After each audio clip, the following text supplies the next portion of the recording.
Hey everybody, it's Cindy here, and we are at the end of a year and looking to a new year to start fresh. So, I wanted to give some suggestions today on how you can approach the end of a year, kind of wrap it up in a really beautiful way for yourself, and approach the new year with a really positive mindset.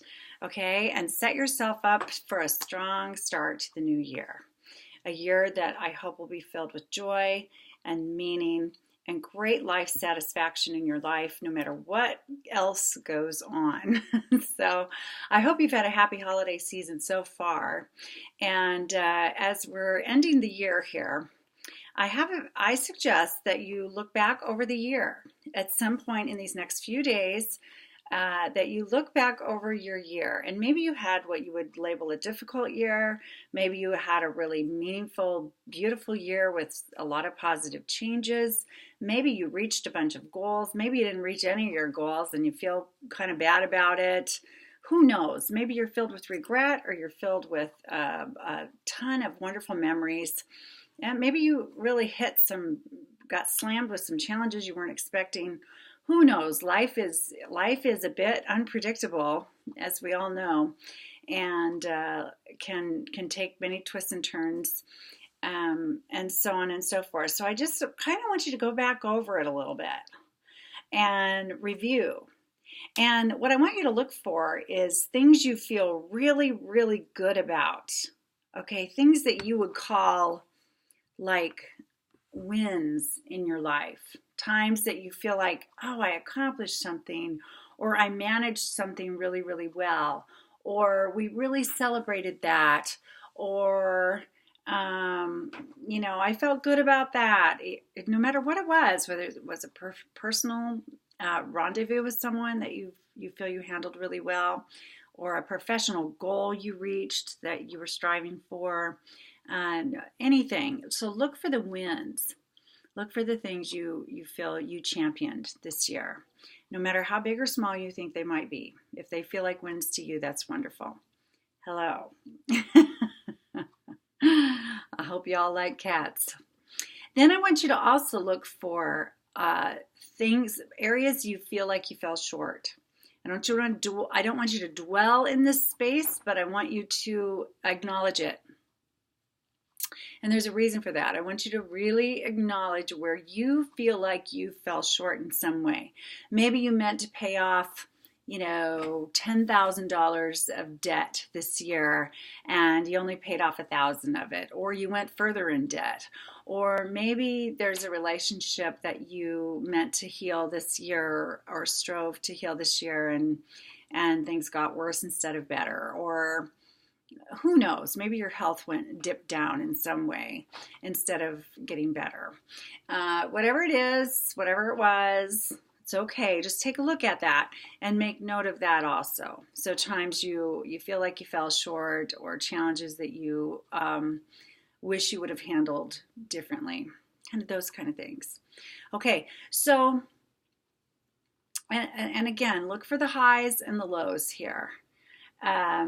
And then, and this isn't to depress you or anything, it's to have a balanced look. It's like to celebrate the wins, and then also acknowledge the areas where you would have handled it differently, or wish it were different now, and that kind of thing. Because what I want you to do as you approach the new year and start looking forward now to this coming year, I want you to be intentional about what you're going to do with your year. Okay, now some people call it writing New Year's resolutions. Some people call it setting goals for the year. You are so funny, Pebble. There's all kinds of names for it, and you can do whatever. But let me just say that New Year's resolutions tend to get forgotten quickly, very, very quickly. Now, if you're one of those rock stars out there that sets goals and resolutions, and you follow them all year, and you remain mindful of them, and you reach them or strive toward what you want to reach, Congratulations. I applaud you. You are not the norm in our society, in American society. Most people, it's a high percentage, I can't remember what, but the research shows that most people by the end of the first month, by the end of January, have kind of gotten out of the routine of the new resolutions they're working for. And by the end of March, they've forgotten what their New Year's resolutions even were. So but if you're someone who can hang right in there, do write them down and read them regularly, and that will help you stay mindful of them. That's what I do. When I've had them, I've written them down and I read them almost every day. So I keep in mind, what is it I'm striving for? What is it that I want? And that keeps me on task much better than if I just say them once at the beginning of the year or write them down once and don't look at them again. So whether you call it New Year's resolutions, goals for 2018, intentions, whatever you want to label that, I'd like you to make some decisions about what it is you really, really want in your life that you do not currently have, or that you have not reached what you want. Now, if you're all over the place with this and you're like, well, there's 15 different things, or there's 26, or 38, and you think that's too much, if you can dial it down to this, ask yourself, what do I want or need to be happier, healthier, and wealthier? Because most goals and resolutions that people set fall into at least one of those categories. That what they think will make them happier, healthier, or wealthier. Okay, so if you just even want to look at those 3 areas of your life and go, gosh, what would make me happier? Well, I would be happier if I set a goal to go on a 2-week vacation this summer with my family. Or I would be healthier if I set a goal to exercise 3 times a week, average, all year. Or I would be wealthier if I added 5 hours to my work week. Or, eliminated credit card debt, or whatever. So that's a way to look at it in a more simplified fashion. What will make you happier? What will make you healthier? What will make you wealthier? So this is just to give you some direction to start your new year.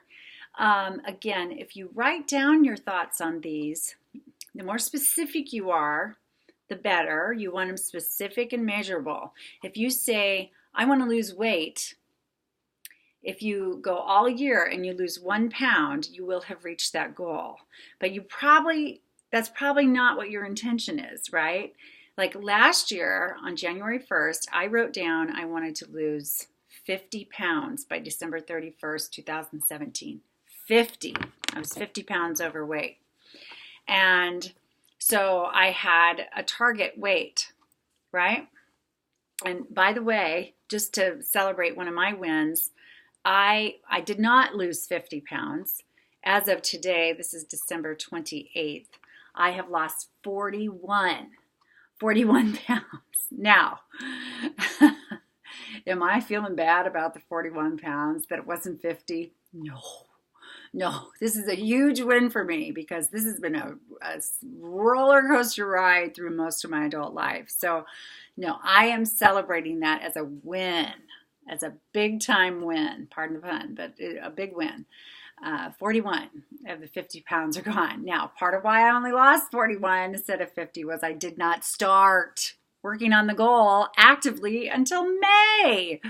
Okay, I sat on that one for 4 or 5 months. Well, I did do some things. That's not entirely true. I hired a personal trainer and tried that for 12 weeks, and I didn't lose any weight. I got stronger, but I didn't lose any weight with that plan. And I took a fitness class last January and February, and I didn't lose any weight with that either.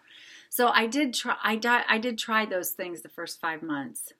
2 months of a fitness class, 3 months of a personal trainer, and the weight didn't start coming off until I did some other things in May. So, but anyway, so I didn't find the combination that started working well for me until the middle of the year. And so that's a huge win for me. And but anyway, I started to say that because I want you to write down very specifically what you want. If you want to make a certain amount of money, write down specifically, I want to make $50,000 this year, or I want to pay $10,000 off of my house, or I want to lose 25 pounds, or I want to go out 2 nights a week with my partner, or I want to get at least a 3.5 grade point average each semester, or I want to buy a new car for less than $15,000 by this date, or whatever it is, be very specific, make sure it's measurable, and set a timeline to it, whether it's the last day of the year, middle of the year, if it's something you want to accomplish sooner rather than later, and write them down and read them frequently. Daily is really, really good, and it should only take you a minute to read your goals or your resolutions or intentions or whatever for the year. Anything that'll make you happier, healthier, and wealthier. And before you write those, review this year and see where you're at in all areas of your life. And that will help direct you to what's really, really going to be important for you in the coming year. So all the best. Happy New Year, and I'll talk to you again soon. Bye.